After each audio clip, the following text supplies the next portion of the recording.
ಸಾರ್ವತ್ರಿಕ ಚುನಾವಣೆ ಹತ್ತಿರ ಬರುತ್ತಿದ್ದಂತೆಯೇ ಎಲ್ಲರೂ ತಮ್ಮ ತಮ್ಮ ಅಸ್ತ್ರಗಳನ್ನು ಝಳಪಿಸುತ್ತಿದ್ದಾರೆ ಮತ್ತು ಆಗಾಗ್ಗೆ ಸಾಣೆ ಹಿಡಿದು ಚೆನ್ನಾಗಿ ಮಾಡ್ಕೋತಾ ಇದ್ದಾರೆ. ಅದೇ ರೀತಿಯ ಮಗದೊಂದು ಪ್ರಶ್ನೆ ಮುಂದೆ ಬಂದಂತಿದೆ. ಅದನ್ನು ರಾಜಕಾರಣದಲ್ಲಿ ತಮಗೆ ಬೇಕಾದ ರೀತಿಯಲ್ಲಿ ಅವರವರು ವ್ಯಾಖ್ಯಾನ ಮಾಡಿಕೊಳ್ತಿದ್ದಾರೆ. ಧರ್ಮ ದಂಗಲ್ ರೀತಿ ರಾಮ ಮಂದಿರ ಉಳಿಯಬೇಕಾದರೆ ಭಾರತ ಹಿಂದೂ ರಾಷ್ಟ್ರವಾಗಬೇಕು ಅಂತ ಪೇಜಾವರ ಶ್ರೀಗಳ ಹೇಳಿಕೆ ನಿನ್ನೆ. ಅದಕ್ಕೆ ಪ್ರತಿಕ್ರಿಯಿಸಿದ ಸಿಎಂ, ಭಾರತ ಬಹುತ್ವದ ದೇಶ, ಹೀಗಾಗಿ ಅದನ್ನು ಹಿಂದೂ ರಾಷ್ಟ್ರ ಮಾಡಲು ಆಗಲ್ಲ ಅಂತ ಅವರ ವಾದ. ಈ ಮಾತನ್ನು BJP ಅಸ್ತ್ರವಾಗಿ ಮಾಡಿಕೊಳ್ಳುತ್ತು. BJP ರಾಜ್ಯಾಧ್ಯಕ್ಷರು ಒಂದು ಟ್ವೀಟ್ ಮಾಡಿಕೊಂಡು, ಹಿಂದೂ ರಾಷ್ಟ್ರ ಕಲ್ಪನೆ ಈ ದೇಶದ ಕೋಟ್ಯಂತರ ಜನರ ಸಂಕಲ್ಪ, ಅದಕ್ಕೆ ಅವಕಾಶ ನೀಡದಿರಲು ನೀವೇನು ಮೊಘಲರಲ್ಲ, ಮೊಘಲರೇ ಮತ್ತೆ ಹುಟ್ಟಿ ಬಂದರೂ ಈಗದು ಸಾಧ್ಯವಿಲ್ಲ.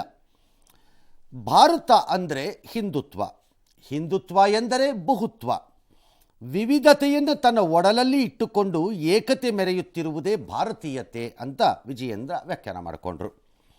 ಮತ ಬ್ಯಾಂಕ್ ರಾಜಕಾರಣಕ್ಕಾಗಿ ಹಿಂದುತ್ವದ ದಮನ ಮಾಡೋದಕ್ಕೆ ಕುಮ್ಮಕ್ಕು ನೀಡುತ್ತಿದ್ದ ಕಾಂಗ್ರೆಸ್ ಕುತಂತ್ರವನ್ನು ಬಗ್ಗು ಬಡಿಯಕ್ಕಂತಲೇ BJP ಜನ್ಮ ತಾಳಿತು. ರಾಜಕೀಯ ಭೂಪಟದಲ್ಲಿ ಅಳಿಸಿ ಹೋಗುತ್ತಿರುವ ಕಾಂಗ್ರೆಸ್ಸನ್ನು ಮೊದಲು ಪಕ್ಷನ ಉಳಿಸ್ಕೊಳ್ಳಿ, ಅಸ್ತಿತ್ವನ, ಆಮೇಲೆ ದೇಶದ ಬಗ್ಗೆ ಮಾತಾಡ್ತೀರಂತೆ ಅಂತ ಅವರು CMಗೆ ವಿಜಯೇಂದ್ರ ಟಾಂಗು. ಇನ್ನು BJPಯವರು ಉಳಿದವರು ಅದೇ ಲೈನಲ್ಲಿ ಮಾತಾಡಿದ್ದಾರೆ. ಅದು ಬಿಜೆಪಿ ಸ್ಲೋಗನ್. ಜನಸಂಘ ಪ್ರಾರಂಭ ಆದದ್ದು 1950ನೇ ಇಸ್ವಿ. 50ನೇ ಇಸ್ವಿನಲ್ಲೇ ಹೇಳಿದ್ರು ಹಿಂದೂ ರಾಷ್ಟ್ರ ಮಾಡಬೇಕು. ನಮ್ಮ ದೇಶ ಬರೀ ಹಿಂದೂಗಳ ರಾಷ್ಟ್ರ ಅಲ್ಲ, ಬರೀ ಹಿಂದೂಗಳೇ ಇಲ್ಲ ನಮ್ಮ ಸಮಾಜದಲ್ಲಿ. ಕ್ರಿಶ್ಚಿಯನ್ರು ಇದ್ದಾರೆ, ಮುಸಲ್ಮಾನರು ಇದ್ದಾರೆ, ಸಿಖ್ರು ಇದ್ದಾರೆ, ಬೌದ್ಧರು ಇದ್ದಾರೆ, ಜೈನರು ಇದ್ದಾರೆ, ಮುಸಲ್ಮಾನರು ಇದ್ದಾರೆ, ಎಲ್ಲರೂ ಇದ್ದಾರೆ. ನಮ್ಮ ದೇಶ ಬಹುತ್ವದ ದೇಶ, ಬರೀ ಹಿಂದೂಗಳ ರಾಷ್ಟ್ರ ಮಾಡೋಕ್ಕಾಗಲ್ಲ ಈ ದೇಶನ. ಇದು ಬಿಜೆಪಿಯವರ ಸ್ಲೋಗನ್. ಇದು ಬಿಜೆಪಿಯವರ ಸಿದ್ಧಾಂತ. ನಾನು ಸ್ಪಷ್ಟವಾಗಿ ಹೇಳ್ತೇನೆ, ಪ್ರಪಂಚದಲ್ಲಿ ಇರೋದು ಒಂದೇ ರಾಷ್ಟ್ರ, ಇದು ಭಾರತ ರಾಷ್ಟ್ರ, ಹಿಂದೂ ರಾಷ್ಟ್ರ. ಹಾಗಾಗಿ ಸಿದ್ದರಾಮಯ್ಯ ಅವರು ಯಾವುದೋ ಅಮಲಿನಲ್ಲಿದ್ದಂಗಿದ್ದಾರೆ. ಹಿಂದೂ ಅಂತ ಹೇಳಿದ್ರೆ ಈ ದೇಶದ ಕಲ್ಚರ್ ಹೆಸರದು, ಹಿಂದೂ ಕಲ್ಚರ್. ಇದನ್ನ ಅರ್ಥ ಮಾಡ್ಕೊಳ್ಬೇಕು. ಹಾಗಾಗಿ ಹಿಂದೂಗಳು ಅಂದ್ರೆ ಮುಸಲ್ಮಾನರು ವಿರೋಧ ಮಾಡ್ತಾರೆ, ಕ್ರಿಶ್ಚಿಯನ್ರನ್ನ ವಿರೋಧ ಮಾಡ್ತಾರೆ ಅಲ್ಲ. ಸರ್, ಹಿಂದೂ ರಾಷ್ಟ್ರ ಆಗ್ಬೇಕು ಅಂತ ಕೇಳೋದ್ರಲ್ಲಿ ತಪ್ಪಿದೆ. ತಪ್ಪು ಸರಿ ಪ್ರಶ್ನೆ ಅಲ್ಲ ಅದು. ಯಾರು ಬೇಕಾದ್ರೂ ಕೇಳ್ಕೋಬಹುದು, ಅದು ಅವ್ರವ್ರ ಇಷ್ಟ. ಆಗಲ್ಲ ಅಂತ ಸಿದ್ದರಾಮಯ್ಯವ್ರು ಹೆಂಗಾಗುತ್ತೋ ಹಂಗೆ ಆಗತ್ತೆ ಅಂತ ಅವ್ರು ಹೇಳ್ಕೋಬಹುದು. ಇದು ಸ್ಲೋಗನ್, ಚೀಫ್ ಮಿನಿಸ್ಟರ್ ವಾದ. ಸ್ಲೋಗನ್ಗಳು ಸಾರ್ವಕಾಲಿಕವಾಗಿ ಸರ್ವಕಾಲದಲ್ಲೂ ಇದೆ. ಸ್ಲೋಗನ್ಗಳು ಹೋಗಲ್ಲ. ಆ ಸ್ಲೋಗನ್ಗಳಲ್ಲಿ ಕೆಲವು ಜಾರಿಗೆ ಬರುತ್ತವೆ, ಕೆಲವು ಜಾರಿಗೆ ಬರಲ್ಲ. ಫಾರ್ ಎಕ್ಸಾಂಪಲ್, ಮೇಡಮ್ ಇಂದಿರಾ ಗಾಂಧಿಯವರು ಗರೀಬಿ ಹಟಾವೋ ಸ್ಲೋಗನ್ ಕೊಟ್ಟಿದ್ರು. ಎಲ್ಲಿ ಹೋಗಿದೆ ಗರೀಬಿ? ಈಗ ಅವ್ರು ಗರೀಬರು ಬಡವರನ್ನೇ ಹಟಾವು ಮಾಡಿಬಿಟ್ರೆ ಆಗತ್ತಷ್ಟೇ. ಈಗ ಎಲ್ಲಿದೆ? ಇವರು ನಾವು ಹಿಂದೂ ರಾಷ್ಟ್ರ ಅಂತ 50 ವರ್ಷದಿಂದ ಘೋಷಣೆ ಮಾಡಿದ್ರು ಅಂತ. ಅದು ಘೋಷಣೆ ಆಗಿರುತ್ತೆ, ಅವ್ರವ್ರ ಹೋರಾಟ. ಮೊನ್ನೆ ಆರ್ಟಿಕಲ್ 370ನ ಕಿತ್ತು ಸುಪ್ರೀಂ ಕೋರ್ಟ್ ಎಸ್ ಅಂದ ಮೇಲೆ ಅಲ್ಲಿಯ ಲೋಕಲ್ ಲೀಡರ್ಗಳು, ಇದು ಜಡ್ಜ್ಮೆಂಟ್ ಇರ್ಬೋದು, ನಮ್ಮ ಸ್ಟ್ರಗಲ್ ಕಂಟಿನ್ಯೂಸ್ ಅಚೀವ್ ಮಾಡ್ಕೊಳ್ಳೋವರೆಗೆ ಅಂತ ಅಂದರು. ಹಾಗೆ ಇವರು ನಾವು ಹೇಳ್ತಾನೆ ಇರ್ತೀವಿ, ನಾವು ಅಚೀವ್ ಮಾಡೋವರೆಗೂ ಹೇಳ್ಕೊತೀವಿ. ಈ ಎಲ್ಲ ಪ್ರಶ್ನೆಗಳು ಉದ್ಭವವಾಗುವುದು ಮೂಲತಃ ಹಲವಾರು ಕಾರಣಗಳೇನಲ್ಲ. ಅದು ಮೋಸ್ಟ್ ಮಾಡ್ರನ್ ರೀಸನ್. ಇದು ಭಾರತ ಪಾಕಿಸ್ತಾನ ಡಿವೈಡ್ ಆಗಿದ್ದು ಈ ಆಧಾರದಲ್ಲಿ. There is a Hindu Bharat, there is a Muslim Pakistan ಅನ್ನೋ ಲೆಕ್ಕಾಚಾರದಲ್ಲಿ ಡಿವೈಡ್ ಆಗಿದ್ದು. ಡಿವೈಡ್ ಆದ ನಂತರದ ಬೆಳವಣಿಗೆಗಳು ಈ ಭಾರತವನ್ನು ಭಾರತ ಒಡೆದು ಹಾಕ್ತು. ಹಿಂದೂಗಳನ್ನು ಪಾಕಿಸ್ತಾನದಲ್ಲಿ ಅವರೇ ಹೊಡೆದು ಹಾಕ್ಬಿಟ್ರು, ಅವರೇ ಹೊಡೆದು ಮುಗಿಸ್ಬಿಟ್ರು. ಅಲ್ಲಿ ಅವರು ಆರಂಭದಿಂದಲೂ ಇದು ಮುಸ್ಲಿಂ ದೇಶ ಅಂತ ಹೇಳ್ಕೊಂಬಂದಿದ್ರಿಂದ ಅವ್ರಿಗೆ ಚಿಂತೆ ಬರಲಿಲ್ಲ. ಇವತ್ತಲ್ಲಿ ಹಿಂದೂಗಳನ್ನ ಹೊಡೆದಾಕಿದ್ರು ಕೇಳೋರಿಲ್ಲ. ಆದರೆ ಭಾರತ ಹಾಗಾಗಲಿಲ್ವಲ್ಲ. ನಾವು ಹಿಂದೂ ದೇಶ ಅಂತಲೇ ಡಿಕ್ಲೇರ್ ಮಾಡಿ ಯಾರು ಮುಸ್ಲಿಮ್ಸ್ ಇರ್ಕೂಡ್ದು ಅಂತ ಆಸೆ ಕಳಿಸ್ಬಿಟ್ಟಿದ್ರೆ ನೀವು ಅವತ್ತು ಅಂತ ಇಟ್ಕೊಳ್ಳೋಣ ಫಾರ್ ಎಕ್ಸಾಂಪಲ್. ಹಾಗೆ ಈ ಪ್ರಶ್ನೆ ಬರ್ತಿತ್ತೋ ಇಲ್ವೋ ನಂಗೆ ಗೊತ್ತಿಲ್ಲ. ಹಿಂದೂ ವಿಚಾರದಲ್ಲಿ ಅದಾಗಲಿಲ್ಲ. ಅದರ ಪರಿಣಾಮ ಹೀಗಾಗ್ತಾ ಬಂತು. ಅದು ಆರಂಭಿಕ 3 ದಶಕಗಳಲ್ಲಿ ಚೆನ್ನಾಗಾಯ್ತದು. ಕಾಂಗ್ರೆಸ್ಸಿಗೆ ಪ್ರತಿರೋಧವಾಗಿ ಸೈದ್ಧಾಂತಿಕವಾಗಿ ಇಂತಹ ವಿಚಾರಗಳನ್ನು ತೆಗೆದುಕೊಂಡು ಫೈಟ್ ಮಾಡೋಕ್ಕೆ ಯಾರೂ ಇಲ್ಲದೇ ಇದ್ದಿದ್ದರಿಂದ ದೇಶವನ್ನು ಬಹು ಸುಲಭವಾಗಿ ಆಳ್ತಾ ಇದ್ದಿದ್ದ ಕಾಂಗ್ರೆಸ್ಗೆ ತನಗೆ ಬೇಕಾದ ರೀತಿಯಲ್ಲಿ ನೀತಿಯನ್ನು ರೂಪಿಸ್ಕೊಳ್ಳೋಕ್ಕಾಗೋಯ್ತು. ಸರಿನೋ ತಪ್ಪೋ? ಬಟ್ ನಂತರದ ಬೆಳವಣಿಗೆಯಲ್ಲಿ ಅದಕ್ಕೆ ಪ್ರತಿರೋಧ ಬಂದ ನಂತರ ಸಿಕ್ಕಾಕೊಳ್ಳೋಕೆ ಸ್ಟಾರ್ಟ್ ಆಯ್ತದು. ನನ್ನ ಲೆಕ್ಕಾಚಾರದಲ್ಲಿ ಭಾರತವನ್ನು ಹಿಂದೂ ರಾಷ್ಟ್ರ ಅಂತ ಕರಿಬೇಕು ಅನ್ನೋದಾದರೆ ಅದು ಮುಸ್ಲಿಮರ ಪ್ರಾಬಲ್ಯ ಹೆಚ್ಚುತ್ತಿದೆ ಎಂಬ ಆತಂಕದ ಆಧಾರದ ಮೇಲೆ ಹೇಳೋದು ಕೆಲವರ ಚಿಂತನೆಗಳು, ಭಾವನೆಗಳು. ಓಕೆ. ನನ್ನ ಪ್ರಕಾರ ಹಿಂದೂ ದೇಶ ಇದಾಗಬೇಕು ಅನ್ನುವುದೇ ಆದರೆ ಮೊದಲು ಜಾತಿ ಒಳಗಡೆ ಸಿಕ್ಕಾಕೊಂಡಿರೋ ನಾವು ಆಚೆ ಬರಕ್ಕಾದರೆ ಈಗಲೂ ಅದು ಪ್ರಮುಖವಾಗಿ ದಲಿತ ಮತ್ತು ಕೆಲ ಹಿಂದುಳಿದನೂ ಈಗ ತುಂಬ ಕಡಿಮೆ, ಅವ್ರಿಗೂ ದೊಡ್ಡ ಸಮಸ್ಯೆ ಇದೆ ಅಂತ ನಾನು ಅನ್ಕೊಳ್ಳಲ್ಲ. ಅಂದರೆ ಸಾಮಾಜಿಕವಾಗಿ ಬಹುತೇಕ ಕಡೆ ತುಂಬ ಸಣ್ಣ ಪುಟ್ಟ 2-3 ಜಾತಿಗಳು, 10 ಜಾತಿಗಳಿಗೆ ಸಮಸ್ಯೆ ಇರ್ಬೋದೇನೋ. ಪರಿಶಿಷ್ಟ ಜಾತಿ ಮತ್ತು ಪರಿಶಿಷ್ಟ ವರ್ಗದ ವಿಚಾರದಲ್ಲಾಗಲಿ, ಮೇಲ್ಜಾತಿಗಳು ನಡೆದುಕೊಳ್ಳುವ ರೀತಿಯಲ್ಲಾಗಲಿ, ಇದು ಯಾವಾಗ ನಿಮಗೆ ಈ ಬ್ರಿಡ್ಜು, ಈ ಕಂದಕ ವಾಪಸ್ ಸೇರುತ್ತೋ ಆಗ ನೀವು ಯಾರೂ ಹೇಳಬೇಕಾಗಿಲ್ಲ, ಅದು ಆಟೋಮ್ಯಾಟಿಕ್ ಹಿಂದೂ ದೇಶ ಮಾಡ್ಕೋಬೋದು. ನೀವು ಆ ಬಿರುಕು ಜೋಡ್ ಮಾಡ್ಕೋಬೋದು. ಮೂಲ ಇದು ಮುಸ್ಲಿಂ ದೇಶ, ಇದು ಅವರೆಲ್ಲ ಈ ದೇಶದವರಲ್ವ, ಹುಟ್ಟಿದ ಮೇಲೆ ಎಲ್ಲರೂ ದೇಶದವ್ರೆ. ಈಗ ಅಮೆರಿಕದಲ್ಲಿ ಹುಟ್ಟಿದ್ದ ಮಕ್ಕಳು ಭಾರತೀಯರಾಗಿ ತಂದೆ ತಾಯಿಯಲ್ಲಿ ಹೋಗಿದ್ರು ಅವ್ರು ಅಮೆರಿಕದ ಪ್ರಜೆಗಳಾಗೇ ಪಾಸ್ಪೋರ್ಟ್ ತಗೋತಾರೆ, ಹೌದು ಅಲ್ವಾ? ತಗೋತಾರೆ, ಅಲ್ಲಿ ಪೌರತ್ವ ತಗೋತಾರೆ. ಆದರೆ ಕೆಲಸ ಮಾಡಲಿಕ್ಕೆಂದು ಹೋದಂತಹ ನಮ್ಮ ಜನ ಸೌದಿ ಅರೇಬಿಯಾಗೆ ಹೋದಾಗ ಅದು ಮುಸ್ಲಿಂ ದೇಶವಾಗೇ ಉಳಿಯುತ್ತೆ, ಹಿಂದೂ ಆದರೂ ಅಲ್ಲಿ ಜೀವಿಸಬಹುದೇ ಹೊರತು ದೇಶದ ವ್ಯವಹಾರಕ್ಕೆ ತಲೆ ಹಾಕುವಂತಿಲ್ಲ.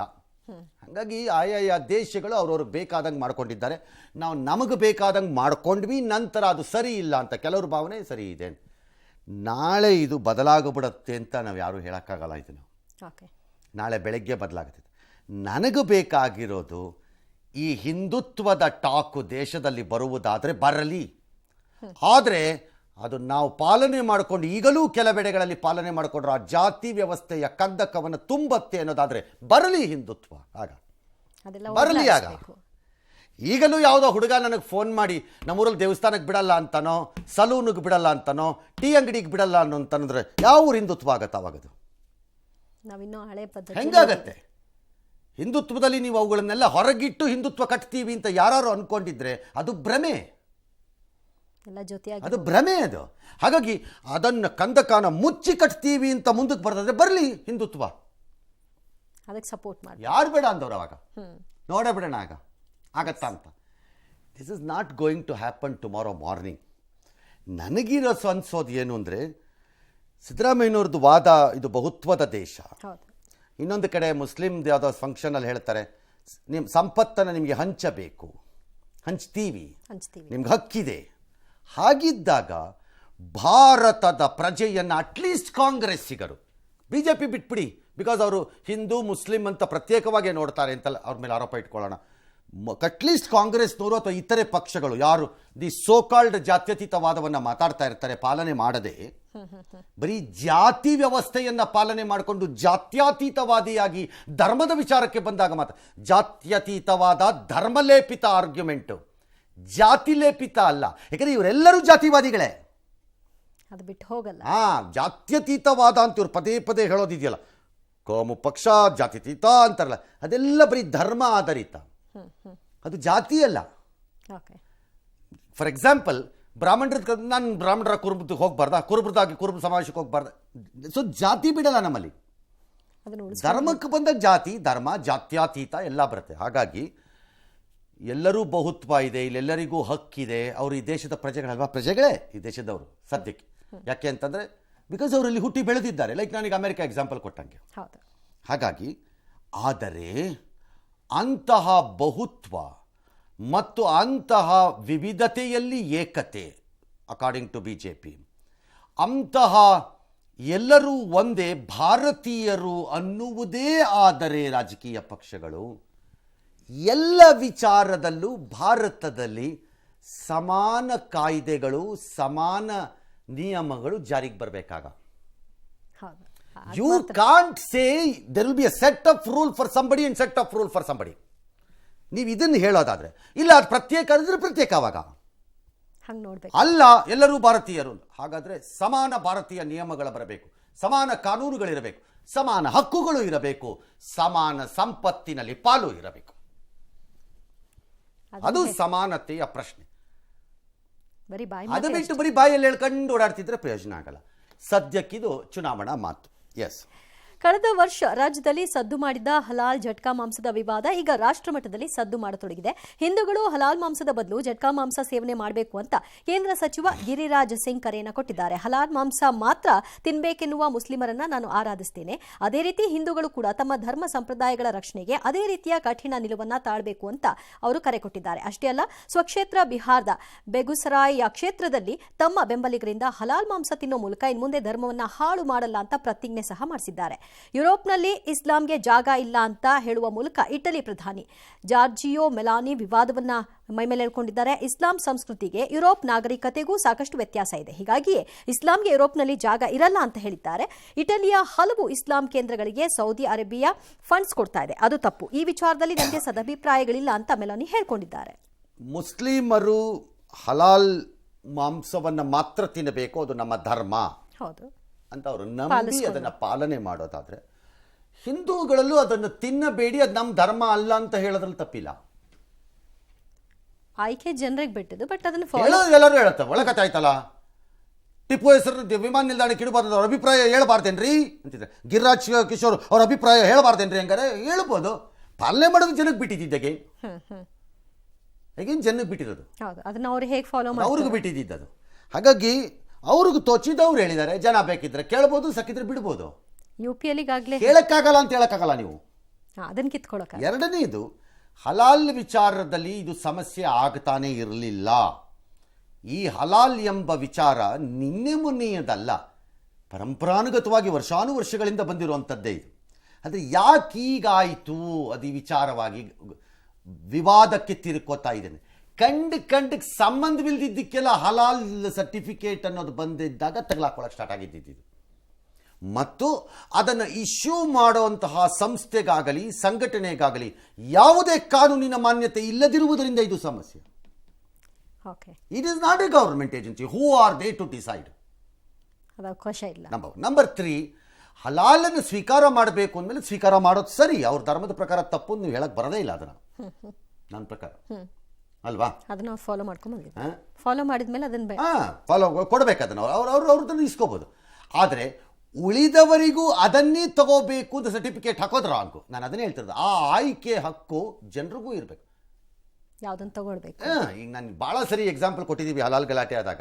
ವಿತ್ ಬೆಳ್ಳುಳ್ಳಿ ಗಾರ್ಲಿಕ್, ವಿತ್ ಗಾರ್ಲಿಕ್ ಪಿಕಲ್, ಉಪ್ಪಿನಕಾಯಿ ಬೆಳ್ಳುಳ್ಳಿ ಇಲ್ಲ ಅಂತ ಹಾಕಿರ್ತಾರೆ. ಮೊನ್ನೆ UPL ಬ್ಯಾನ್ ಮಾಡಿದ್ರು ಅಂತ ಹೇಳಿದಾಗ ಹೇಳ್ತಾ ಇದ್ರಿ, ಬೆಳ್ಳುಳ್ಳಿ ಇಲ್ಲ ಅಂತ ಹಾಕ್ತಾರೆ. ಯಾಕೆ ಹಾಕ್ಬೇಕು, ಯಾಕೆ ಕೊಡಬೇಕು? ಎಲ್ಲರಿಗೂ ಬೆಳ್ಳುಳ್ಳಿನೇ ಕೊಡ್ಬೇಕು, ತಿನ್ನಲೇಬೇಕು ಬೆಳ್ಳುಳ್ಳಿ ಅಂತ ಯಾಕೆ ಮಾಡಲ್ಲ ನೀವು? ಅದನ್ನು ಬೇಡ ಅನ್ನೋ ಹಾಗೆ ಇದುವೆ ಅಷ್ಟೇ. ಅದಕ್ಕಿದು ಗಲಾಟೆ ಆಗೋದು. ಇನ್ ಜಾರ್ಜಿಯಾ ಮೆಲೋನಿ, ಇಟಲಿ ಪ್ರಧಾನಿ, she is a known right wing leader. Narendra ಮೋದಿನ ಹೇಗೆ ನೀವು ಬಲಪಂಥೀಯ ಅಂತ ಅಂತೀರೋ ಹಾಗೆ she is also a right wing ಕ್ಯಾನ್ವಾಸಲ್ಲೇ ಗೆದ್ದು ಬಂದಿರುವಂಥದ್ದು ಇಟಲಿನಲ್ಲಿ. ಮತ್ತು ಆಕೆ ಹೇಳ್ತಿರೋದು ಯುರೋಪ್ ಸಂಸ್ಕೃತಿಗೂ, ವಿಚ್ ಈಸ್ ಬೇಸಿಕಲಿ ಯುರೋಪ್ ಸಂಸ್ಕೃತಿ ಅಂದರೆ ಏನು? ಯುರೋಪ್ ಸಂಸ್ಕೃತಿ ಅಂತ ಏನು ಪ್ರತ್ಯೇಕವಾಗಿಲ್ಲ. ದಕ್ಷಿಣ ಅಮೇರಿಕಾ, ಉತ್ತರ ಅಮೇರಿಕಾ, ಯುರೋಪ್, ಆಸ್ಟ್ರೇಲಿಯಾ ಅಂತಲ್ಲ. ಬೇಸಿಕಲಿ ಕ್ರೈಸ್ತ ಯೇಸುವಿನ ಆರಾಧನೆಯ ಭಾಗವಾಗಿರುವಂತಹ ಸಮಾಜ. ಪ್ರಪಂಚದಲ್ಲಿ ಧರ್ಮದ ವಿಚಾರದಲ್ಲಿ ಬಹುದೊಡ್ಡ ಸಂಘರ್ಷ ಇರುವುದು ಯಾರಿಗೆ? It is between Islam and Christian, ಕ್ರೈಸ್ತ. ಹಿಂದೂ ಅಲ್ಲ, ಜ್ಯೂನೂ ಅಲ್ಲ, ಭಾಳ ದೊಡ್ಡದು ಅಂತಂದರೆ ನಿಮಗೆ ಸಿಖ್ ಅಲ್ಲ, ಜೈನಿಸಮ್ ಅಲ್ಲ, ಯಾವುದೂ ಅಲ್ಲ. ಬಹುದೊಡ್ಡ ಸಂಘರ್ಷ ಇರುವುದು ಕ್ರೈಸ್ತ ಮತ್ತು ಇಸ್ಲಾಂ ಧರ್ಮದ್ದು. ಭಾರತದಲ್ಲಿ ಮಾತ್ರ ಅದು ಇಲ್ಲ. ಫೇಸ್ ಟು ಫೇಸ್ ಮುಖಾಮುಖಿ ಹಿಂದೂ ಮತ್ತು ಮುಸ್ಲಿಂ, ಅಥವಾ ತ್ರಿಕೋನಾಕಾರದಲ್ಲಿ ಹಿಂದೂ ಮುಸ್ಲಿಂ ಕ್ರಿಶ್ಚಿಯನ್ ಫೈಟ್ ಇರಬಹುದಷ್ಟೇ ನಿಮಗೆ, ಬೇರೆ ಕಡೆ ಇಲ್ಲ. ಹಾಗಾಗಿ this is A enlarged version of ಅದೇ ಮುಂದುವರಿದ ಫೈಟ್ ಅಲ್ಲಿಯ ರೈಟ್ ವಿಂಗ್ ಥಾಟ್ಸಲ್ಲಿ ಅಷ್ಟು. ಅವರು ಅದಕ್ಕೆ ಅದನ್ನು ಹೇಳಿರ್ತಾರೆ. ಪರಾವಿರೋಧ ಬರುತ್ತೆ, ಚಟುವಟಿಕೆ ಎಲ್ಲದಕ್ಕೂ ಇರುತ್ತಲ್ಲ, ಬರ್ಬೋದು. ಯಾಕೆ ಅಂದರೆ ಈಗ ಸೌದಿ ಅರೇಬಿಯಾ ಫಂಡ್ ಕೊಡ್ತಾ ಇದೆ, ಆಕೆ ಅದಕ್ಕೆ ಅಬ್ಜೆಕ್ಟ್ ಮಾಡೋಕ್ಕೆ ಯಾಕೆ ಅದನ್ನು ಇದು ಮಾಡಬೇಕು?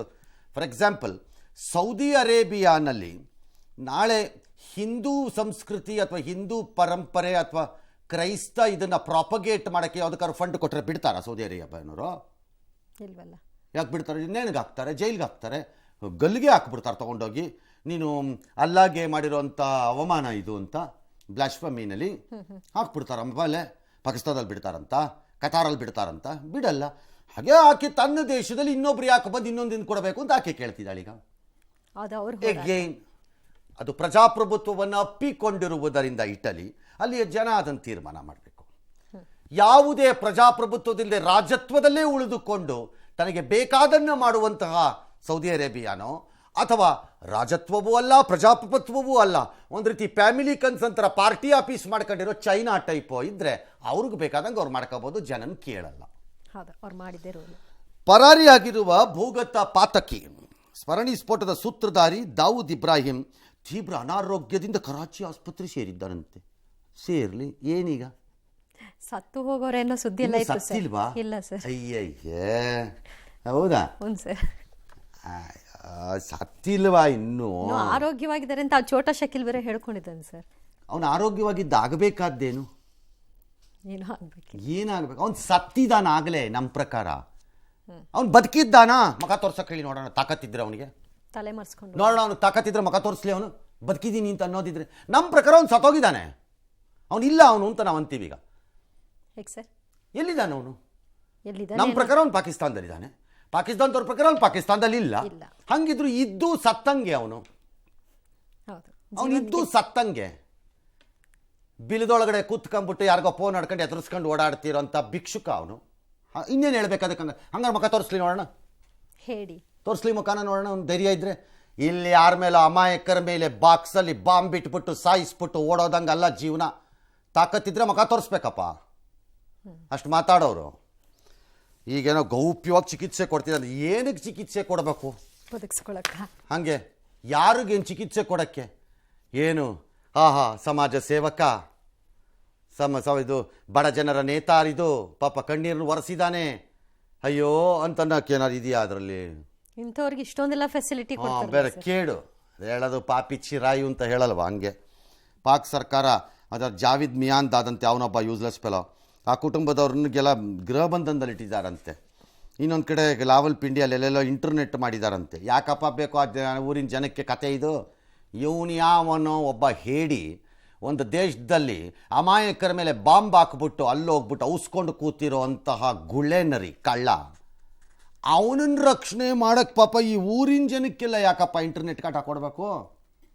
ಬಗ್ಗೆ ಸುದ್ದಿ ಏನು ತೋರಿಸತ್ತೆ ಅಂದರೆ, ಒಂದು ದೇಶ ಭಯೋತ್ಪಾದಕನೆಯನ್ನೇ ತನ್ನ ರಾಜತಾಂತ್ರಿಕ ನಿಲುವಾಗಿ ಸಿದ್ಧಾಂತವಾಗಿ ಪರಿಗಣಿಸ್ಕೊಂಡಾಗ ಹೀಗೆ ಆಗೋದು.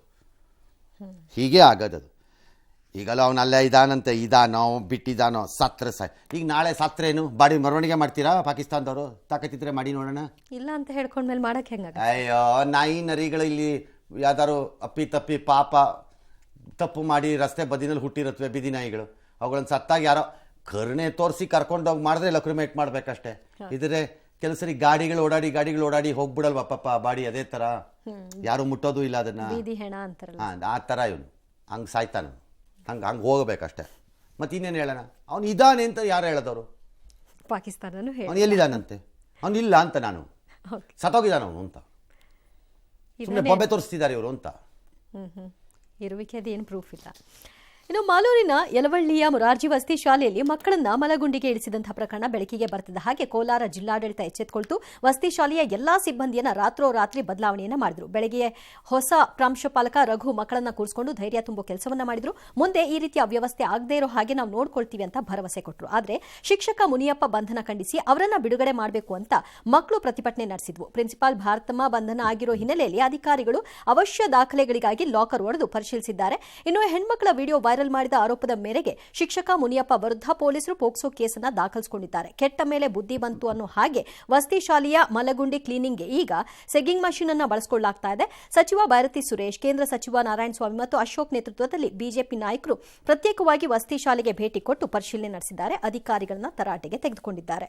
ಮಕ್ಕಳ ಹತ್ರ ಮ್ಯಾನ್ಯುವಲ್ ಕ್ಲೀನ್ ಮಾಡಿಸುವಂತಹ ಒಂದು ಕೃತ್ಯವನ್ನು ಇವತ್ತು ಈ ಶಾಲೆಯ ಮುಖ್ಯೋಪಾಧ್ಯಾಯಿನಿ ಮತ್ತು ಅವ್ರ ಜೊತೆ ಒಂದು 3 ಜನ ಟೀಚರ್ಸ್, ಅದರಲ್ಲಿ 2 ಅರೆಸ್ಟ್ ಆಗಿದ್ದಾರೆ. ಇನ್ನು 3 ಜನ ಅಬ್ಸ್ಕ್ಯಾಂಡ್ ಆಗ್ಬಿಟ್ಟಿದ್ದಾರೆ. ಅವ್ರನ್ನ ಸಸ್ಪೆಂಡ್ ಮಾಡಿದ್ದೀವಿ 5 ಜನನು. ಇನ್ನೂ ಉನ್ನತವಾದ ತನಿಖೆಯನ್ನು ಮಾಡಿ ಅವರಿಗೆ ಕಠಿಣವಾದ ಶಿಕ್ಷೆಯನ್ನು ವಿಧಿಸುವಂಥ ಕೆಲಸ ನಾವು ಮಾಡ್ತೀವಿ. ಎಲ್ಲ ಟೀಚರ್ಸ್ಗೂ ಅವ್ರನ್ನೆಲ್ಲಾದರೂ ಪನಿಷ್ಮೆಂಟ್ ಟ್ರಾನ್ಸ್ಫರ್.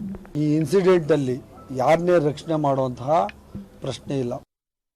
ಹಾಸ್ಟೆಲ್ ಆಗ್ತಾ ಇರುವಂತ ಅನ್ಯಾಯ, ದೌರ್ಜನ್ಯ ಇದೊಂದು ಖಂಡನೆ ಮಾಡುವಂತ ಘಟನೆ. ಜೆಡಿ ಅವರು ಇಲ್ಲಿ ಬಂದು ಅದನ್ನ ಅವರ ವಿಡಿಯೋ ಎಲ್ಲ ಬಂದಿದೆ, ಅವ್ರ ಹತ್ರ ಕಂಪ್ಲೇಂಟ್ ಆಗಿದೆ, ಬಂದು ಇಲ್ಲಿ ಅವ್ರನ್ನ ಮುಚ್ಚಾಕಿ ಹೋಗಿದ್ದಾರೆ. ಯಾಕೆ ಅಂದ್ರೆ ಅಧಿವೇಶನ ನಡೀತಾ ಇತ್ತು ಬೆಳಗಾಮಲ್ಲಿ, ಅಧಿವೇಶನ ಸಂದರ್ಭದಲ್ಲಿ ಇಲ್ಲಿ ಬಂದ್ರೆ ದೊಡ್ಡ ಸಮಸ್ಯೆ ಆಗ್ತೈತೆ ಸರ್ಕಾರಕ್ಕೆ ಅಂತೇಳಿ ಮುಚ್ಚಾಕುವಂತ ಪ್ರಯತ್ನವನ್ನ ಎಲ್ಲಾ ಅಧಿಕಾರಿಗಳು ಎಲ್ಲರೂ ಸೇರಿ ಮಾಡಿದ್ದಾರೆ. ಏನು ಮಾಡೋಕ್ಕಾಗಲ್ಲ, ಈಗ ಮಾಡಿದ್ದೀರಿ, ಅನುಭವಿಸಿ ಈಗ ಎಲ್ಲರೂ. ವರ್ಗಾವಣೆ ಮಾಡ್ತಾರೆ, ಇನ್ನೆಲ್ಲೋ ಹೋಗಿ ಮಾಡಲ್ವಾ ಸರ್? ಅದೇನು ಕೆಲಸ? ವರ್ಗಾವಣೆ ಎಲ್ಲರಿಗೂ ಅಲ್ಲ, ಉಳಿದವ್ರಿಗೆ ವರ್ಗಾವಣೆ.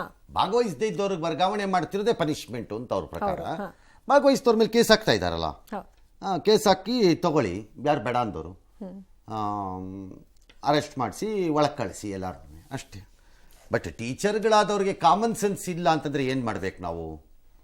ಮಕ್ಕಳನ್ನು ಇದರಲ್ಲಿ ಇಳಿಸ್ಬಾರ್ದು, ಮಕ್ಕಳನ್ನು ಇಂಥದ್ರಲ್ಲಿ ಬಳಸಬಾರ್ದು, ಮಕ್ಕಳನ್ನು ಈ ರೀತಿ ತೋರಿಸ್ಬಾರ್ದು ಅಂತಿದ್ಮೇಲೆ ಅದನ್ನು ಟೀಚರ್ಗಳೇ ಅದನ್ನು ತಿಳ್ಕೊಳ್ಳಿಲ್ಲ ಅಂತನ್ನೋದಾದರೆ ನೀವು ಯಾವ ಊರು ಟೀಚರ್ಗಳು ನೀವು?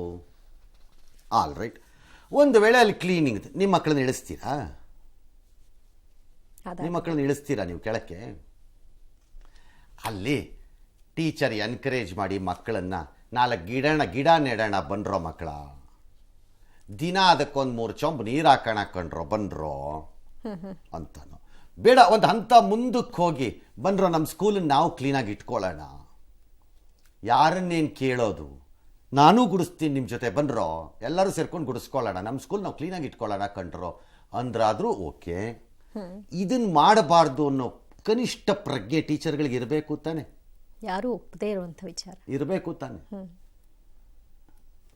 ಇಲ್ಲ, ಅನುಭವಿಸ್ಬೇಕೀಗ, ಅನುಭವಿಸ್ಲಿ. ಆ ಶಿಕ್ಷೆಗೆ ಅವರು ಯೋಗ್ಯರು ಮತ್ತು ಅರ್ಹರು.